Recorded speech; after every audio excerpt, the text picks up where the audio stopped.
Donna is one of those champions that can carry everything as the game goes on, as it looks like KT are swapping the Irelia into top for Smeb again, while it's going to be Yukao on the Urgot.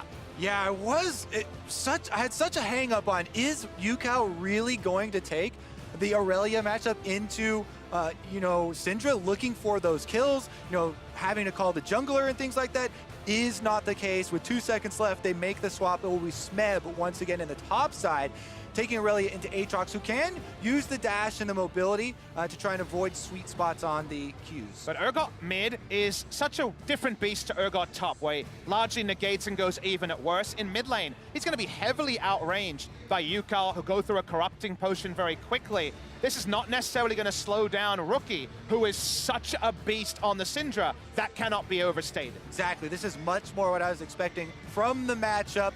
We'll see if it actually comes to brunt, though, because once again, Ning on the Camille is going to have a lot of early options. And since Score doesn't have access to the Zinzao this time, it is the Gragas. Things will be very different. Score had some big plays in the Gragas last time around, and we know that Ning has been instrumental in the 2 wins that his team has found so far. IG have found 2 really good early games back-to-back. Let's see how KT respond here, keeping themselves alive. It's still match point. Drop 1 more game and IG's moving on. You're going home. You can hear the crowd getting excited for game 4. Both sides here shouting at Bexco in Busan. They know they witnessed one of the greatest games in World's history when it comes to a best of 1 for game number 3. This one goes all 5. Can you imagine how their voices will erupt? Whether our voices will keep up with what has been an amazing series. Incredible. If the turning point of the series ends up being that game, the 2 hits on a Nexus. Nightmares fuel right there. Oh, that one's going to stick in your memory for a very long time if you get reverse swept after that. But IG don't want to think about that right now. Instead, they'd rather think about, boy, this will be a fun 4-game series. We'll see if they can make that goal a reality as the ever so lovely sepia tone of the pause creeps into Summer's Rift. A little bit of calming time for the meditation you are calling for, Papa Smithy, to reset for this game. And that is honestly such a big deal. We talk so much about the mental aspect of League of Legends at this level, and they are on the biggest stage here. Worlds with all eyes on them. And they've just performed one of the closest games that we have ever seen. Just to stay in a best of 5. Not to win, not to go even, just to stay alive, which is the insane thing to take away from this. I'm mostly using this time to look at the comps here and about just how strong the mid-jungle duo can be at punishing the Urgot, but we're focusing on the level 1 setups as Jackie Love puts down his Trinket Ward. And for those who are fans of KT, remember the last time that they played a best of 5, we saw them in that LCK summer final against Griffin, where they also started off 1-2 and managed to win the last 2 games. We'll see if they can repeat that performance here. Here's what I'll say about KT. In 2017, comebacks weren't a thing for them. They did not have any speed apart from full acceleration, go for a carry in every lane and see how it goes. In the second round robin of summer, they really delivered on the kind of grit side of the equation. They came back in many games where it just seemed like everything was working against them, but I'll hold the historical point because Ning is working out what he can do up top. Ning going for that cheesy level 2 gank. Red into the lane, but nope. No. Honestly, that's probably the most common ganks that we have seen emerge, right? Starting but they're red buff. historically known as cheese. Fair enough, my friend. Gorgonzola. I am a connoisseur of the cheese then, because honestly, this is what we expect from Camille's. Early red buff into Scuttle Crabs, and he's trying to control both brazenly walking across the mid lane with the mid lane push of the Syndra. This should allow him to keep the timer as well, as the stun does go off on Deft in the trade here, and it looks like we have a bit different of a story this time around. Amusingly, the ideal lane position for the Urgot is probably with minions pushing into his turret this early in the game because he's such a sitting duck until level 3 because he needs to get at least his short dash, which I guess is a little bit longer in the mid lane, but relatively short. And just in general, this is a very comfortable lane for the Syndra. So because of the threat of both an Ignite Syndra and Ning on this Camille, Yukao really cannot afford to go much past these 2 flames you can see right at the start of this mid lane. We're already seeing the development here.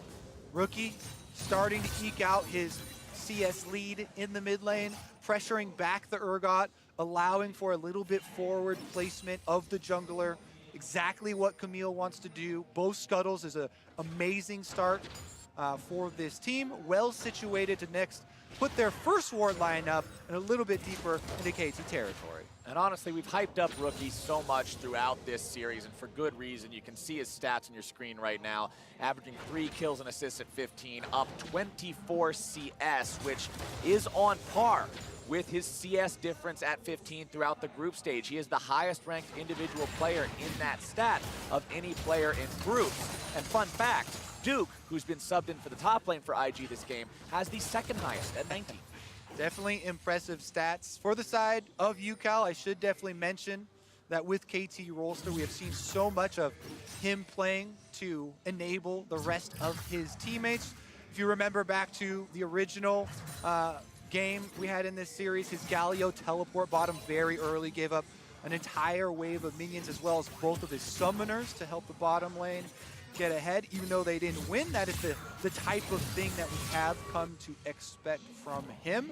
Meanwhile, this time around, it's actually Score going mid lane. Seeing if he can find something. Predator, body slam barrel, but nice scat of the week from Rookie to make sure UCal can't follow it up. A full disengage onto UCal means that there's no kill pressure from just the Gragas. That's why he made the choice there to go for the pretty proactive use of the scat of the week. Left Armada again to push, and they need push in one lane because you don't want to have 3 lanes pushing and the Camille feasting on the side lanes. They've got the push in bot to the side of KT Rolster. I've been thinking a little bit about where this game goes, and I think front to back KT have a pretty strong comp in the late game. Urgot ult onto the closest member, and then focus fire from Tristana is the way you want to approach these fights. For IG though, they have so much pick that it's around level 6 where basically everyone on KT has to cower in fear because an immediate goal injection, then just a return to the game state of game 1 and 2 is what IG is going to be looking for. And with the changes over the years to the game, we always, talk about controlling vision and the setup when you see compositions like this, right? But with the changes we've had, it's become a little bit more and more difficult to completely blanket the map in vision. And so you have to make much more meaningful choices as far as you only get the 5 control wards and the couple of yellow trinkets that you do still hold on to. So that becomes extremely important in the timings of when you're setting up for these objectives and when you're going for the invades. Who is the one with the strong lane that we can actually play off of? And then evaluating the percentage chances here for each all-in that you decide to take. Bottom side, Deft and Motto farm themselves up, while top side, IG thinks about maybe making a dive, but a TP comes in from UCal, and there it is. You guys talked about him being a team player. Make sure nothing bad happens to his top laner. And he's actually forced to complete that teleport because Score was so far away, and the possibility of Ning waiting there was still very real. So that's why Yuka had to walk all the way down, and now it's Rookie who's moved up for a possible dive onto a low health Smeb. Smeb, no mana, half HP, throws out the single blade, doesn't need the second one. Rookie goes back home. Definitely a shark encircling Smeb for the upteenth game in a row. It was the standard play. That's why there's a ping. It's looking for the kill. Scatter the weak, finds its way onto Score, who goes for the flash into the body slam. Harpoon not going to find its mark. Rookie returning the damage down on the Score. That's going to be ult plus Ignite. Not getting himself the kill, though, and both will walk away. Yeah, dangerous path there back to the mid lane. Score on the receiving end of the first Syndra ultimate. That was more to ward him off so the all-in did not come through. But we still haven't given up a first blood here.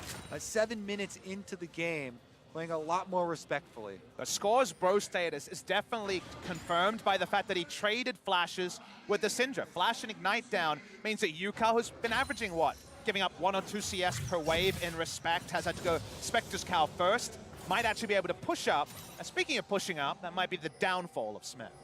Smeb walks down toward the river here, and as he goes back into the lane, he realizes this is not a place he wants to be in. Flash for flash, Hextech ultimatum holds him down. KT's top laner's in some trouble. He tries to outplay the almost got the kill, and Smeb gets first blood in a 1 versus 2. He's about to make it 2. Duke will go into resurrection, but that is the play for Smeb. That's the fire that fans will remember from Smeb at Worlds Past. He fights his way out. Ning got too close to the edge, of the Vanguard's edge, got disarmed, and was not able to strike back. He held it for so long, but the ult was so critical on the disarm. Unbelievable outplay by Smeb, and after losing that previous game and having that moment, how will IG pick up the pieces? Thought it was such a good flash there from Ning at the beginning to ensure the stun as well. We'll get another look at it in our Acer Predator replay, but he goes for it, flashes to make sure he connects, then into the ultimate. But look at the stun here to then set up the Vanguard's edge, and at the point, disarmed both members of Invictus Gaming to live, with the potion ticking the entire time, trades back on the auto attacks, not hit by the Q either, and he walks away feeling emboldened and empowered. Always pop your potions. The Triumph proc for that 120 health, so critical as well. What a big moment for KT, because Duke's pressure lead around the top was one of the big things that IG were working with. Invictus Gaming swapped out the Shy after a dominating split push game, put in Duke, and Smeb immediately is able to establish dominance there in a 1v2 outplay. That is a real selection headache if we do go to a game 5 of whether you swap out Duke instantly and return to the man who was dominating in the top lane. We'll see if Duke can provide some of the map movement things that he's recognized for, but that singular moment could be so important for KT. We said that a lot this series. Theorizing maybe they were thinking cooler heads will prevail. Sometimes you want to keep the hot hand in the hot head. Here we go, though. Rookie is roaming down to the bottom side over a control ward. Hanging out on top of that control ward to make sure he's not seen. When you're going after a Tahm Kench lane, you pretty much always have your work cut out for you because Kench is so annoying saving the teammates, but Def's not really too worried about this one. Control ward thrown down into the brush, and everybody's back to farming. Back to pushing up here in the bot lane, which has been their game plan so far. Smeb, emboldened by his last outplay, will push up himself, and the map in a much healthier state for KT. You'll notice, actually, the only river vision is 2 control wards top side from KT. Very good point, because we've seen so much roaming from Rookie. This entire series from him, and especially this game on Syndra. Woo, Jaculev does take that explosive charge, and that's going to force them off the turret. This could be very big things as KT Rolster back to their old ways of pressuring early turrets. This is how they found so much dominance previously. It seems so perplexing that previous Tristanas have gone complete footwork rather than the press the attack that opens up some really nice trades like that. Speaking of opening up, this will be first turret blood, the first brick going to the side of KT, and this time they're leading in the early game. They're going for 2 objectives, but speaking of leads, Meanwhile, Yukao collapsed on by 3 different members. Ning tries to hold on to the wall, flash away from Yukao, wants to stay alive. Mata and Def coming in with the Tahm Kench Abyssal Voyage. Yukao going to be taken very low, saved by Mata with a wonderful devour as Balon's now trying to keep his teammates alive as Ning barely gets himself out over the wall, but the charge will take him down, and Def makes it 2 for 0. Feels like KT Rolster took new life for themselves out of the last game, because they have come out firing here in game number 4 with a substantial early lead. sort of play that would work against any support other than Tahm Kench, but the Abyssal Voyage was perfectly used by Mata. It allowed Score, who did not finish the Drake in that play, a bit of extra time to compose himself, and they do trade up. Yukao does go down in the end, but he buys so much time. Tanky champion for Yukao, important. Has the stopwatch, very important. Buying the extra time, holding on to the flash, then at the very edge of the tower range, forces all 3 members to hard commit if they want to finish the kill. And that allows the rest of KT Rolster to come in and clean up 2 for themselves. KT are looking like they found themselves a second win here after winning that last game. And honestly, after a game like that, you guys mentioned it at the end of game 3, but being able to clear your head, mental reset, come into game 4 without that looming over you is very important for both of these teams. It seems like KT are off on the right foot here. A couple thousand gold up over their opponents, as we'll see them go after the Cloud Drake. Well, we've seen KT have a 12 minutes like this before in game number 1 and then make critical decision-making errors. Again, the clearest one is Score taking down the Rift Herald solo while his team engages in the mid lane. This is a pretty similar game state to where we were at this particular time in game number 1. Let's see if KT can have those cooler heads, because if they do, this does start to feel like the KT games where they rotate around the map, put down smart vision, and get a big gold lead largely through getting down those macro objectives like the turrets. Deft and Mata hanging out in the mid lane, clearing out the minions. As you can see, multiple IG members will be around here as well. But again, it's just so hard to engage onto the Tahm Kench Tristana duo. While top side, the Irelia versus the Aatrox. After Smeb's outplay underneath the turret, he set himself up pretty well in this top lane. 2-0-1, building with a Trinity Force. Finds even more damage down to Duke, forces out the flash in the 1v1. Yeah, Smeb really exerting pressure now, and it's up to the rest of the team to follow. Mata on the Tahm Kench, already threatening and cutting off the support from Invictus Gaming. This will be another turret to KT Rolster as they run Duke back.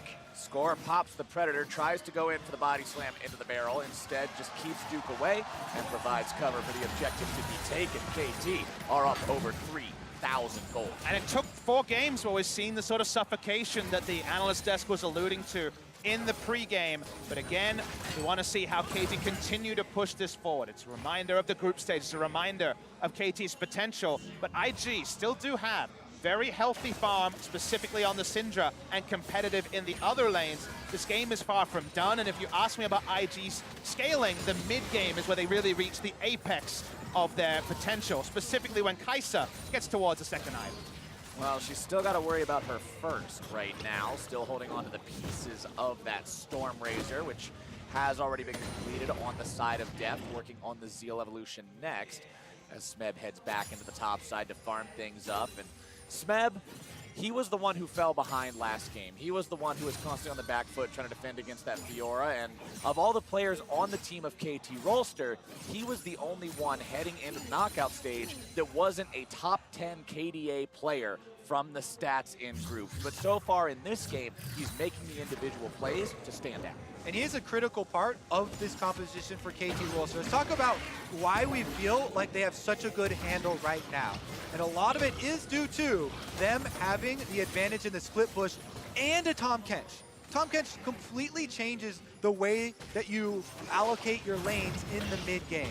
Mata here has the possibility of collapsing so quickly. Right now, though, they're all grouped up as 5, and Tahm Kench loses a lot of the power in a 5-on-5 straight-up heads-up match. Well, Shelly is the target. Voidseeker finds its way onto Mata, looking to finish that Kench. Shelly does go down. I'm not sure who's going to be able to pick up the eye here. I think KT got it. IG trying to keep everybody away. Go in. Obviously, they didn't secure it, otherwise they would pick up the eyeball. It's a voyage being used to try to get another pressure point on the map, but it seems like KT have to actually abandon this Rift Herald. It's being patrolled by Ning and Baolan. Yeah, they got to sit on this egg until it cracks here, because the KT were the ones to get the gold for Rift Herald, and they're the only ones who can pick it up. Is sitting on the egg supposed to actually help out the situation? Depends on how hard you sit on it. Wait, what? That's pretty hard. What kind of biology class did you guys take? Okay, never mind. We're back into the game now as Deft will continue farming up here in the mid lane. 170 farm on this Tristana so far. The scaling is kicking in for the hyper carry if he keeps farming up like this. 16 minutes into the game.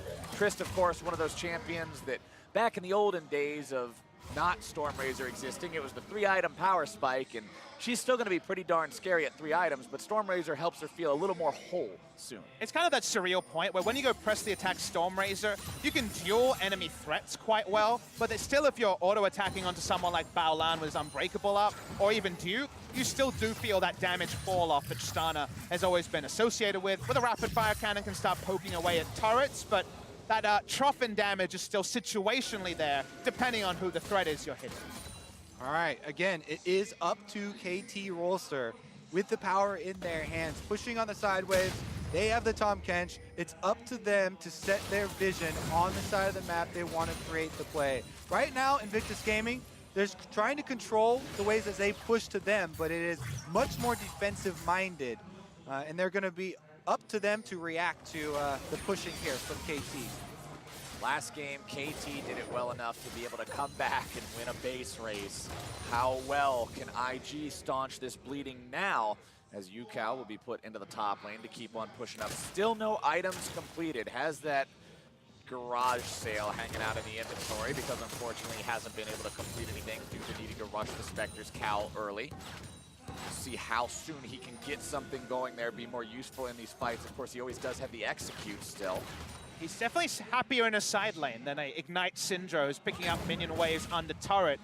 Definitely moving first is a big advantage the side of KT in scenarios like this. But trying to actually take down this mid lane turret is going to be a multi-minute process, you'd imagine, unless they get an amazing hit. And KT are going to make you decide between answering Smeb's bottom wave he's pushing up on the Aurelia, or the pressure that had mounted in this mid lane. It's so difficult to go with option number 3, as we set up in the previous games, of attacking the split pusher, because the Tahm Kench can bring your mid lane power over to that area. Right now, Deft and Mata staying in mid, though, trying to push on the turret after IG commit 4 members. They do get flash out of Smeb, who was kind of trying to work out what was going on around the Drake take here. Has to flash away defensively. They don't lose mid lane turret, but KT have full control over top side. This is going to take a lot longer to be taken down, but IG showing a lot of respect, taking the most defensive path to top. They path defensively to top because they know they already came out on top in terms of the objectives by grabbing themselves the Cloud Drake there and not surrendering any turrets for it. Score takes a drink and steals away some chickens. Why not have some chicken along with your barrel full of broad? He'll channel the Predator, thinking about coming in, looking to make a play maybe as they try to take down the tier 1 turret. Smeb off the side, getting himself away with the blast cone. IG will clear out some of the vision, continue to clear out the minion wave as well. They want to defend this as long as they can. They don't want to open up there into the map that far by surrendering that objective. Score and Smeb will disengage on the bottom side before IG are able to close distance and get onto them. Exactly like you said, Papa Smithy, the flash from Smeb being down means he has to be respectful of that long-range engage. And punishment is definitely on the menu from Rookie. If you look at his item build here, he's not mainline for something like Illudens, and he's gone for double magic penetration with the Oblivion Orb and the Sorcerer's Shoes. Abyssal Voyage is the real punishment tool on the side of KT. So whichever team has the bigger liberties in these map movements that have dominated the last 5 minutes of play or so, definitely has tools for some playmaking as well. We're seeing KT Rolster, especially since, well, Specula will take a little bit of a damage here, and the turret about to fall over. But we're seeing KT Rolster slowly and methodically try and push forward with their extra pressure to increase their lead in this game. They know that every single game is a must-win game for them. They cannot afford to throw away any leads. They cannot afford another team fight victory for Invictus Gaming like they experienced after gaining their lead in game 1 and losing that game. And this 1-3-1 methodical play has yielded the mid lane turret that was looking tricky to take. And for the viewers at home, what we should be looking for, if you're an IG fan, you want to see a way to actually set up defensive vision around an area that KT needs to face check, the Baron, for example, and actually have Rookie in threat range rather than picking up minion waves. You see Rookie and Duke in top and bot lane while KT run around the map. That's just not playing to IG's comp strength, but a good sign that KT are prepping their minion waves well. The side of KT, they're happy to keep playing 3 lanes until they find that moment to actually collapse onto an objective or a pick.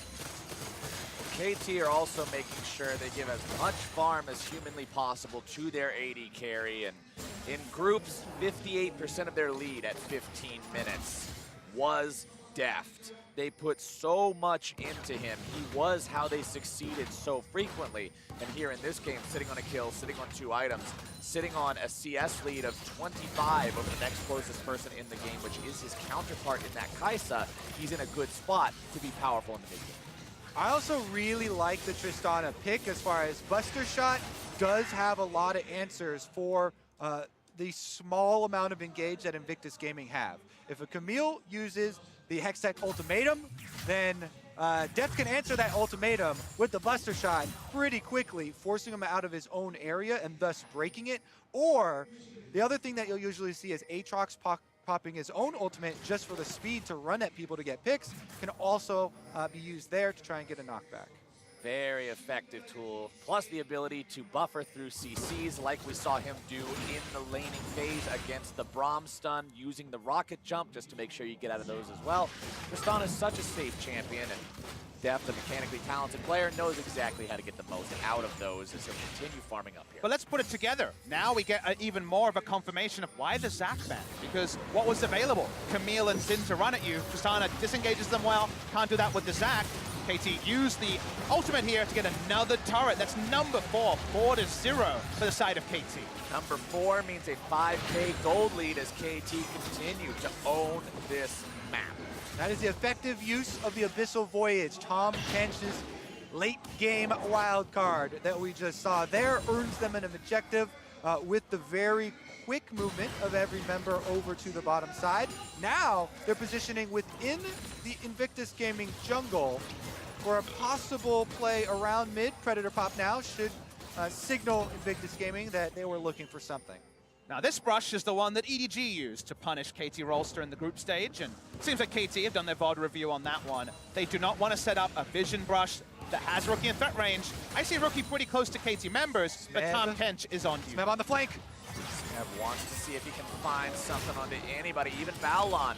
Vulnerable if he gets caught up here. KT doesn't want to push up any further forward, put themselves in a bad spot for a pincer attack. Scout of the Week comes out, but will not find its way onto anyone, as Ning continues to just stay cool in the pixel brush. In case a fight breaks out, he wants to be able to be that threat onto a key member of KT, but he can't do it. Smeb still off to the right here as well, looking for a chance to mount a flank of his own. And because we've seen 1-3-1, Syndra picking up minions at the top inner turret, and also Smeb pushing in a bot, you can be pretty confident if you're KT that there's no vision in front of the river, especially around the Drake. It's an Infernal spawning in 25 seconds, and even if they don't have vision down there, they can be 99% sure that IG doesn't either. So if you are IG, you've made it so they haven't got any more kills recently, but the bleeding continues. The objectives continue to pile up. The next objective, the Infernal Drake, now on the board just 2 seconds from now. So you've got to wonder, what's the play? When do you eventually have the opportunity to get yourself back into this game, or is it just waiting for a KT mistake as Jackie Love himself jumped on, nearly killed, barely kept alive. Yukao tries to go for the flash and the execution, but a flash away from Jackie makes sure he's out of range. Well, I was going to say it's incredibly dangerous to walk through a dark jungle up to contest an Infernal Drake, but it is impossible with your Kaisa in base. So, well, never mind. It is not impossible. They do just that. Put some wards onto the Drake, and Jackie Love running right back to the scene of the crime. Jackie wants to try to get back to the team as fast as he can, but the damage from Deft is so serious right now. A couple of shots onto Jackie makes him really long for the fountain there as IG. All right, Rookie is preparing with spheres for Syndra in the brush for extra damage. Baolon finding just a little bit of zoning opportunity towards KT, and IG just picked themselves up the Drake. Well, no contest. See you throwing up your hands there, Kobe. That is the biggest caster curse I've done in quite a while. Jackie Love nearly killed, sent back to base, yet immediately afterwards, IG get the wards on the dragon, run straight through, find some positioning, pass the mid lane, take the objective without taking any losses in answer. Now we see Jackie Love just back away here, picking up the minion wave. Suddenly, some items that weren't there are completed. The Trinity Force has been pieced together for the better part of 26 minutes. It's there now for Ning, and while, yes, he's very squishy and can be turned upon, if IG can find another way to bring KT to them, there is some burst damage here to potentially find a pick and then make this game all about a 50-50 Baron. Ning and the rest of IG will try to control that Baron as much as they can right now. Second seed from the LPL. The last time they played a best-of-5 was also the summer final of their respective league. They're calling for a split push. We have pings on the bottom side of the map for Smeb to keep going towards the inhibitor turret. Meanwhile, KT lose mid turret. Smeb's marching in the split push, which means the job of the rest of the team is to stop the backs. but it looks like they don't want to commit super hard to that right now. Smeb still hanging around, but staying out of vision range to see who comes to try to stop the push, and it will be Duke. This is all about the trades, though. You were asking earlier about how to move forward when you're being pressured. It's all about using a push to get solo vision around a big objective like the Baron. You know Aatrox is reacting. You know, Aurelia has the ability to move first. They now have some defensive vision for the Aurelia, and it's just about continuing to stretch Invictus Gaming further than their comp intended to be stretched. Syndra wants to be patrolling, not picking up farm, and it's in those moments where she's backing away that KT control the map. And thus far, I think IG might be pretty happy with how little they have lost during this time. I believe it's just the secondary turret on bottom side, and yet they were able to get their first turret of the game in mid lane there for finally a little bit of money. Now KT want to make a play on to Rookie here, possibly. Let's see about the answer, though, because Ning and Jackie Love very ready to collapse. And you can see the Tom Kench and Tristana still in the mid lane, but ready to make an Abyssal Voyage. They're rotating up now, but it's going to be UCal in trouble first. Tries to get down the Harpoon onto Ning. Will take him to about half HP. Ignite down there as well. Score's going to get him low, but not low enough for the execute. Backs himself up, sees Duke enter into the fray with the ulti, but Sped makes his way in, dropping down that ultimate from the Irelia. Disarm on a Balon. The charge is on his head there as well. Def trying to put down some damage, but neither side has enough, and both walk away. This series kind of hanging in the balance of these team fights. KT Rolster do have a sizable gold advantage here. However, Invictus Gaming with a very good disengage there after prodding KT Rolster to see how quick the reaction would be. That is 4 ultimates down. Ooh. That's why you always keep your Tom Kench near your AD carry. Def gets himself saved. Balon's going to be taken low. Ning thinking about coming in from the side there. Score's the one who gets stunned up at the start of the fight. Duke can't find the follow-up, and KT once again get themselves away. That was a 5-member pressure from Invictus Gaming to try and force, while Smeb was showing mid lane with no teleport. But this time, it is KT Rolster with a very good disengage to allow Smeb to push that minion wave all the way to the turret.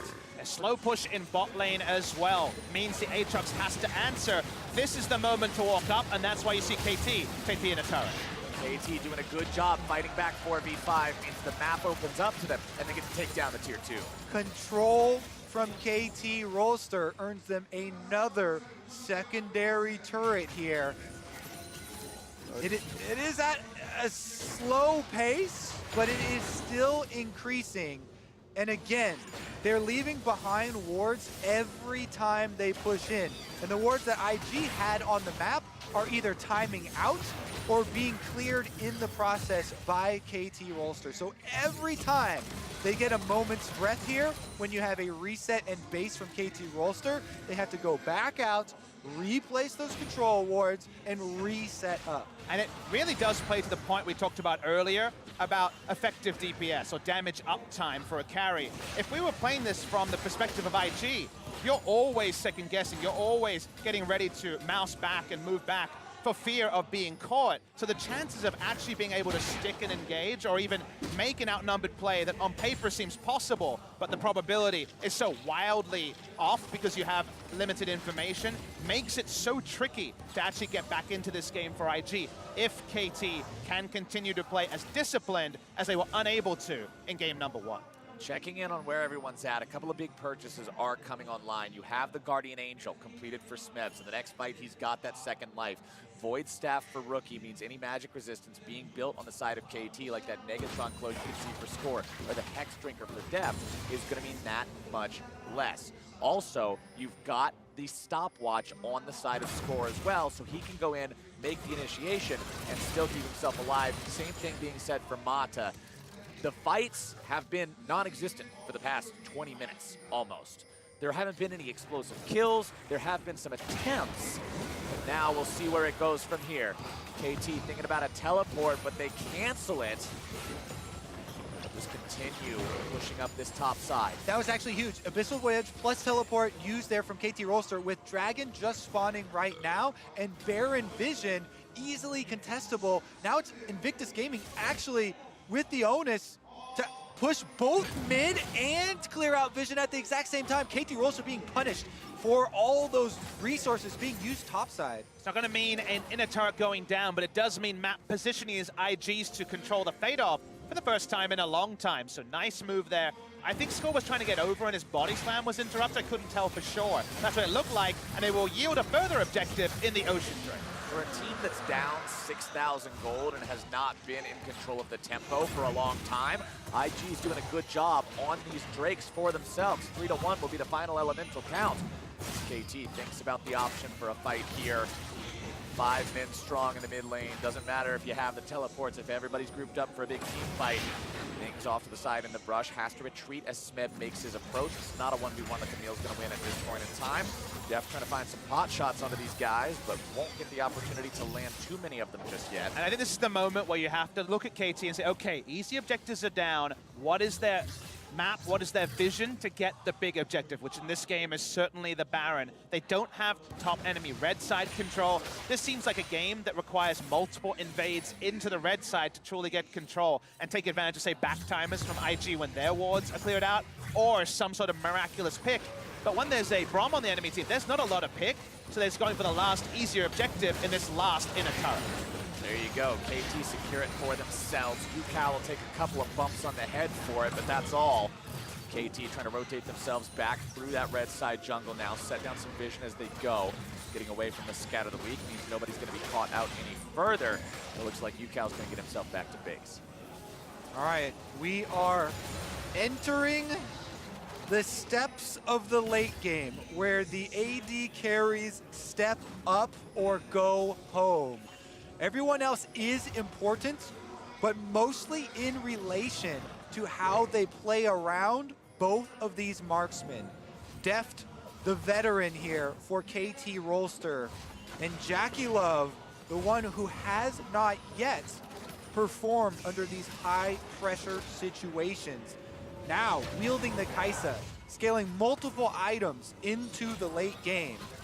So much of the damage potential held in both of these two players' hands, and it will be about how can the front lines enable them and take away on some of that uptime you mentioned. And thinking about that, prophesizing what this fight looks like, we should talk about the fact that it's Urgot Aurelia as a frontline, specifically the Urgot that is very, very tanky early, multiple stopwatches. Meanwhile, it's a much more conditional frontline on the side of IG. Does Ning have his stopwatch? Is Aatrox's ult available? Are things you have to ask, and there's no counterbuy to say the more Malmortius that Deft has. Deft wants to frontline and trust in his tanks to be able to allow that. Meanwhile, Jackie Love has to be so much more patient, waiting for the right ultimate. In addition, the extra money on KT Rolster allows them to buy items that give them more power on the front line. The Gargoyle, oh, now we got a pick! Going in on the Ning, seeing if maybe they can find him. Barrel's gonna knock him back. Hextech ultimatum is done. Balon gonna be trying to control the rest of KT. Ning getting himself away. Mata's gonna be taken down below half now as well. Smeb going in onto 3 people. Balon's gonna be dropped. Deft has the damage as there comes your execution. UCal's able to drag him back. Resurrection goes through. Smeb's gonna be brought back on that one. Ning tries to go after Deft, not able to find him. Jackie goes in as well, but he's gonna be brought down. This could be it. KT's able to find the game. They're able to find the fight. I think we're going to game 5. Just like that, KT Rolster get the game-breaking pick, and we will be going to game number 5. The table setting was so extensive, but the payoff was so quick. They just win the game on one play. IG needed to pull the trigger, and KT are the ones to force us to game 5. An incredible job from KT Rolster brings the score up to 2-all, meaning only one more game will decide who becomes the semifinalist. I think everyone is organizing their thoughts. The players you see packing up are exhausted. The casting team here is already thinking about the adaptations that were made in this game really allowed KT to hold it down. This is the KT people thought would show up in game number 1, but it actually ended up being the KT that needed 3 games on